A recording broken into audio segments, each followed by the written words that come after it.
আমি কেন DXN choose করলাম, ডিএক্সএনে কিভাবে আসলাম।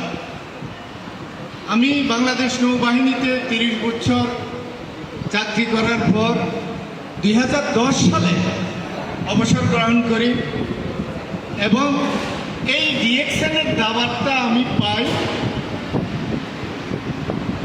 2022 সালে।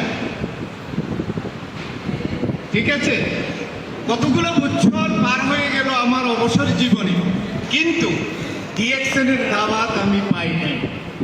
কিভাবে পেলাম? যখন আমার স্ত্রী অসুস্থ হয়েছে, আমি যখন চট্টগ্রাম মেডিকেলে ট্রিটমেন্টের জন্য গিয়েছি, ইসলামিক হাসপাতালে একটা স্টুডেন্ট ডিএক্সএনের একটা বক্স নিয়ে ঘুরতেছে আমার সামনে। 3টে অক্ষরে লেখা আছে ডিএক্সএন। ছেলেটাকে আমি ডাকলাম, আঙ্কেল এই জিনিসটা কি?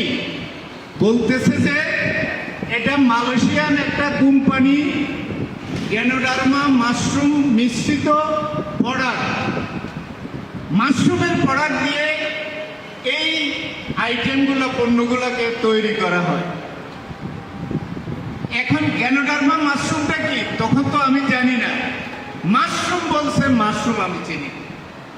সম্ভবত আমরা আমাদের গ্রাম অঞ্চলে ব্যাঙের ছাতা বলে আমরা চিনি, যেটা মাশরুম। তার কাছ থেকে গল্পটা শুনে আমি তার অ্যাড্রেসটা নিলাম, বললাম দেন অফিসটা কোন জায়গায় আঙ্কেল একটু বলো আমাকে। বললো দেন আগ্রাবাদ মাজার রোড নির্মাণ এসএস নির্মাণ টাওয়ার। আমি আমার স্ত্রীকে ডাক্তার দেখালাম, নিউরোলজিস্ট। ডাক্তার দেখানোর পর আমার মেয়েকে দিয়ে বাসায় পাঠাই দিই। পাঠানোর পর আমি ওই অফিসে শরণাপন্ন হলাম। সেখানে স্টক পয়েন্টের ম্যানেজারের কাছ থেকে কিছু তথ্য নিলাম। তথ্য নেওয়ার পর কিছু লিডারের কি করলাম, ইউনিক লিডারগুলা।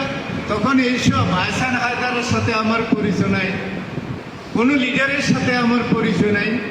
আমি কিছু প্রোডাক্ট সংগ্রহ করি।